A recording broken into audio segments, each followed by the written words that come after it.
Hello, Dasein community. Today we're going to be answering some questions on nootropics, what they are, some of the ones that I like to use in clinical practice, and then some of the mechanisms behind the more familiar ones like caffeine and nicotine. What is a nootropic? A nootropic is generally any substance that improves or alters the state of mind in a positive direction. So it's a cognitive enhancement. Also, preventatives for neurodegenerative disease kind of fall in that same bucket of a mind turning or mind altering in a positive sense. And what I mean by positive is essentially anything that protects from a neuroprotective standpoint, against either concussive injury or traumatic brain injury or dementia or Alzheimer's, the neurodegenerative classification of diseases, or just enhances the actual aspects of cognition from memory to information processing and reaction time. How should I decide what nootropic I should take? That's a tough one. So it really depends on the individual, like everything, right? It's nuanced. So if someone needs something for focus or concentration or attention, there's various different things that can be utilized from those neurochemical, categories, so to speak. So from acetylcholine boosting agents to dopamine boosting agents to glutamate boosting agents to GABA. All the things have a purpose and a place for someone who has a condition like anxiety, depression, or again, just wants performance enhancement. So really it dials down to what do they want out of a nootropic, and then how can we cater a program for them. Personally, I like in clinical practice to use tried and true either pharmaceuticals that have a very particular pathway that they exploit, and we can really dial in how someone responds to that particular class, either as a pro or a con, and that way we can then explore the non-pharmaceutical options to do the same thing, at least to a lesser degree. Do nootropics work as a long-term solution without any side effects? Depends on what you're using, right? So if you're using caffeine or nicotine, obviously the tolerance buildup can kind of be antagonistic to a long-term strategy where you kind of have to pulse those things in and out to maintain their effectiveness. But generally speaking, things like alpha-GPC or other cholinergic stimulants like the ampakine class, the racetam family, generally speaking, I don't see a withdrawal or tolerance buildup to those things as far as the benefit. Although when people get on something for a chronic period of time, they tend to lose the difference, right? The delta in starting to being at a place becomes the new normal. And sometimes they kind of conflate that with a loss of efficacy, whereas if they pull that product out of their regimen, they will actually start to notice that there's a decline in their function that they noticed was there with the pharmaceutical or nutraceutical. What can I use to quantify or track my nootropic effects? Also very difficult because the placebo effect is so strong with taking something that's supposed to enhance cognition.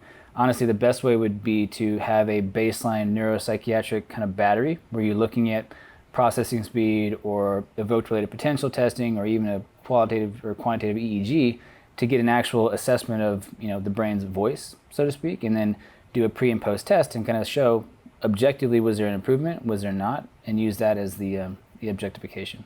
For all intents and purposes, though, when someone takes something to improve a particular cognitive domain, if they see improvement in that domain, whether or not it's placebo or not, it's a positive effect. So subjectively and from a phenomenological perspective, if you get what you want from the product, even if it's a sugar pill, keep it up, right? As long as there's not harm being seen from that ingestion, you can do lab work or whatever it is to kind of maintain liver markers and things that kind of can go off with herbal supplementation. But again, subjective criteria is, do you feel better on the substance?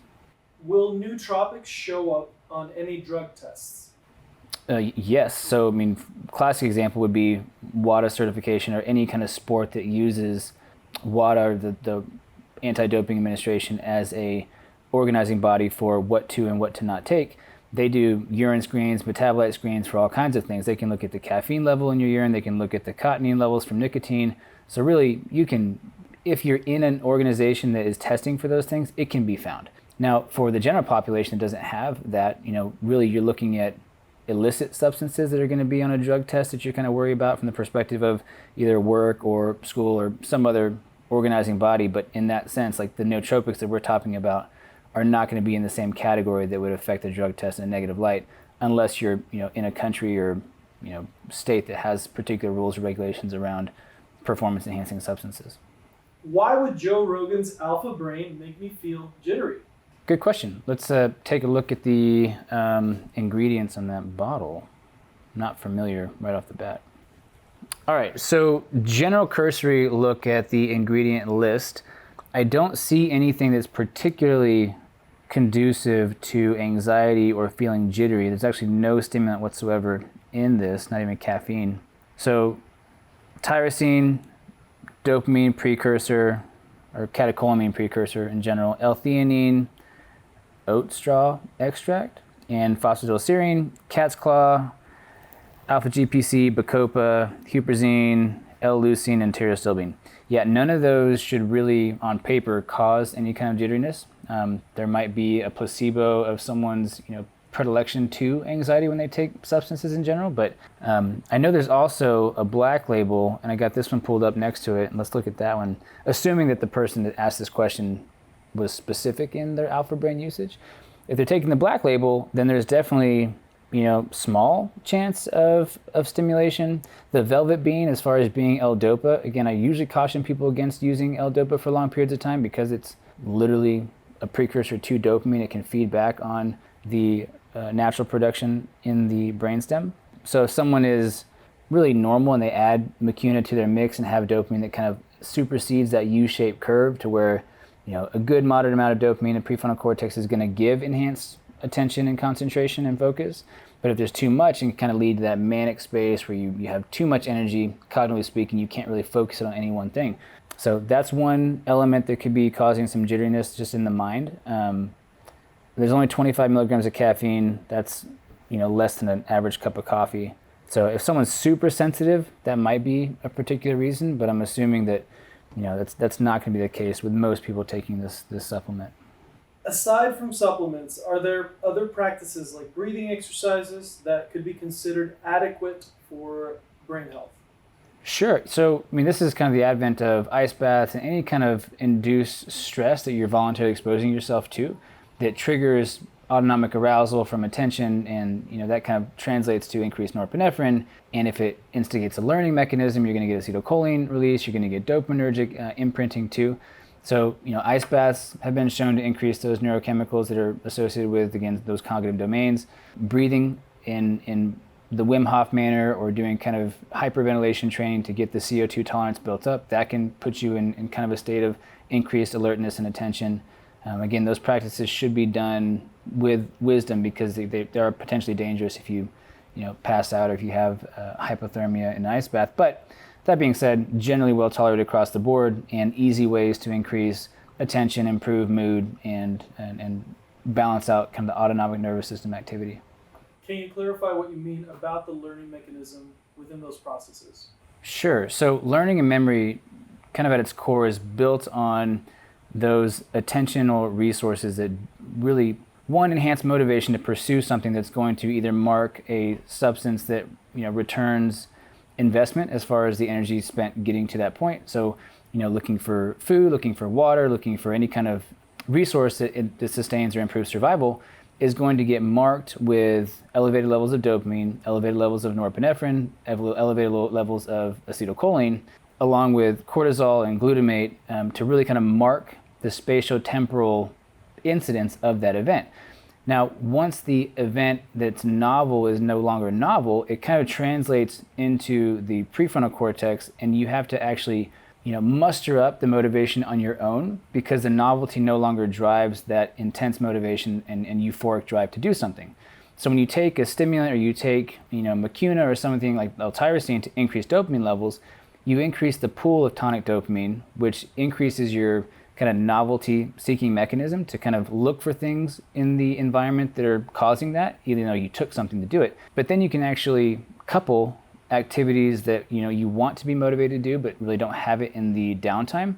So again, increasing dopamine is a fundamental foundation to neuroplasticity, but it also requires the other neurochemicals to kind of mark that event as something that's positive for positive reinforcement or reward, or negative as in a punishment or an unexpected withdrawal of expectation. So a lot of these different ways that we learn are, one, ironed down with dopamine, reinforced with glutamate in the prefrontal cortex, and then the whole cascade is augmented by something that you take in order to either reactivate the pathways that you've already ingrained, right? The already neuroplastic highways that are built in, so it makes those better.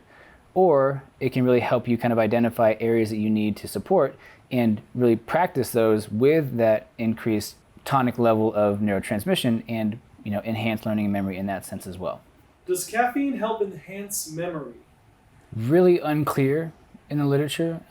It's really a debated topic in terms of, does caffeine enhance memory, or is it really just kind of solve the problem with sleep deprivation hurting memory? So when people use caffeine to enhance memory, sometimes it's in the context of them being tired or needing it for focus and concentration, but it's really hard to tease that out from the need to consume caffeine as a nootropic versus the actual benefit in the brain. Now, aside from that, the benefits of caffeine are pretty well documented, but in terms of learning or in terms of memory particularly, not as well defined.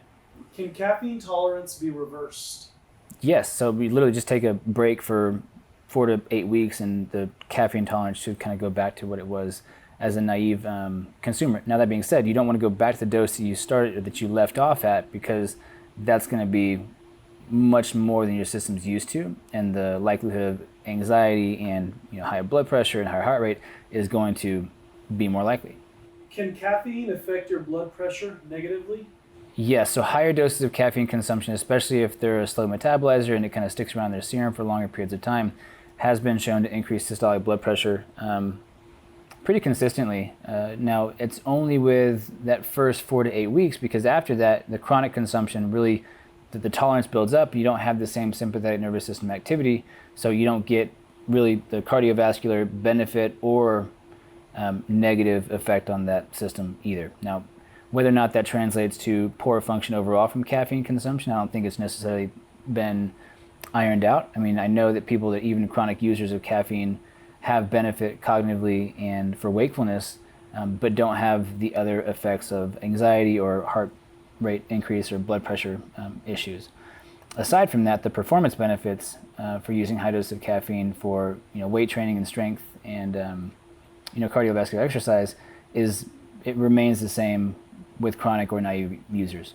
What is your favorite nootropic and why? I think methylene blue is probably there at the top for me. Kind of a toss-up between that and aniracetam in combination with modafinil and alpha-GPC. Well, the why part, so the modafinil or armodafinil, depending on half-life tolerance and what someone needs for wakefulness, is a really gentle way to increase dopamine transmission in a way that's super light, so you don't overpass that U-shaped curve. Adding on alpha-GPC as a choline source, so that provides some mitigation of the headaches that can happen from using modafinil and armodafinil, as well as giving choline for acetylcholine production. Using methylene blue really helps the mitochondrial aspect of brain function by improving energy production in the brain, as well as a lot of the antioxidant effects that methylene blue can have. Lastly, the use of aniracetam as a AMPA glutamate receptor agonist enhances anything that's used from the alpha-GPC and the modafinil to then iron into those neuroplastic changes that happen downstream from AMPA activation, NMDA receptor activation, and then the whole learning and memory cascade following that. Do you have a routine to enhance your brain cognition? So generally speaking, I have a few things I do. I mean, so sleeping well is number one, right? So first and foremost, prioritizing sleep to make sure that you're getting the adequate amount, both qualitatively and quantitatively. Second to that, strength training and exercise. So really the lifestyle fundamentals we're just going to take as a given. So sleep, exercise, and appropriate nutrition, as well as appropriate stress management. Because if stress isn't managed, then the ability to kind of focus and concentrate on the things that really matter from a performance perspective are going to be stymied by stress, anxiety, or even depression. So those things out of the way, from a external perspective, I alternate my stimulants between nicotine and phentermine, modafinil, and caffeine. So I have kind of days where I use some of those, others really to give myself tolerance breaks for all of them. In conjunction with, sometimes I'll use taurine or energy drinks that have more of a energy metabolism boosting effect, like Celsius or Rowdy.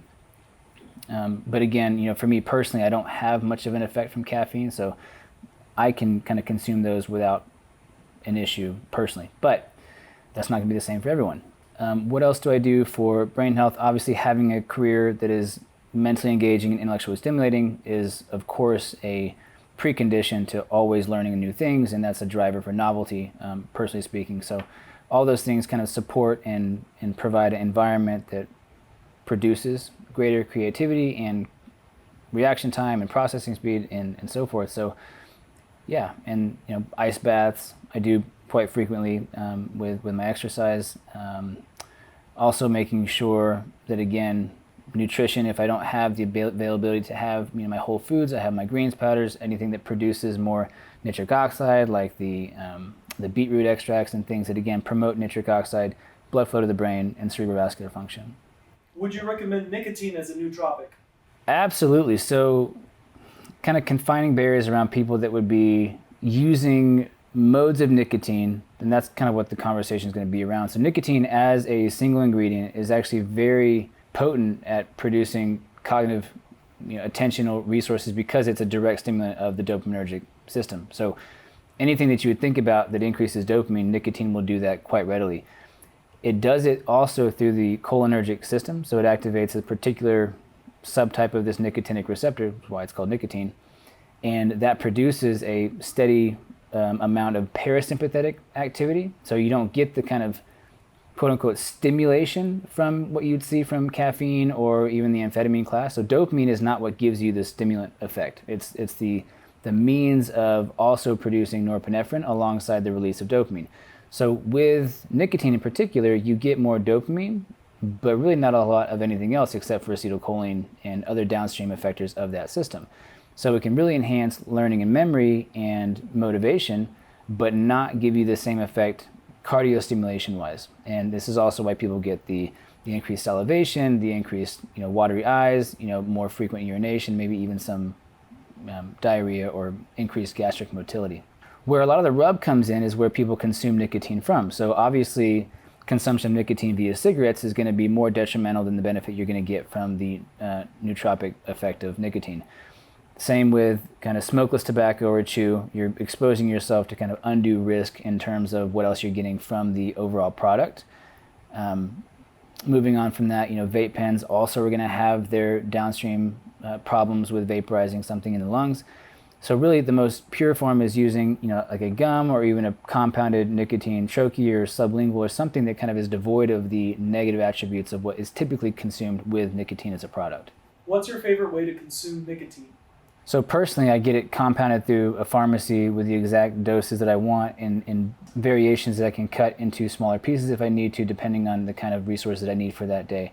I like that personally because I know the pharmacy that makes it. I can really understand what's in the product as far as fillers and other things that are just kind of in it that aren't active, so the inactive ingredients. I can also add other things to it like L-theanine and methylene blue. So the availability to consume nicotine in a way that I know is completely devoid of chemical irritants and other things that might cause increased risk for other disorders like cancer is the way that I consume nicotine.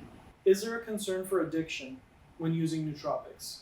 Yeah, so particularly with the ones that increase dopamine, I mean, anything that, again, will increase the tonic level of dopamine will kind of funnel into feeling good, and that feeling goodness can really kind of develop into a physiologic dependence that even though you might not get withdrawals or the other categories of addiction that's in the DSM-5 as far as substance abuse disorders, you will want and crave the substance in a way to function normally. So that always has to be laid out in consultation with your healthcare provider or whoever manages your health, and really kind of lay out a plan to use these things wisely in a way that's not going to be flippant and just going for what's good for you now, but also take into account that you have more years to live and that you don't want to just rob Peter to pay Paul.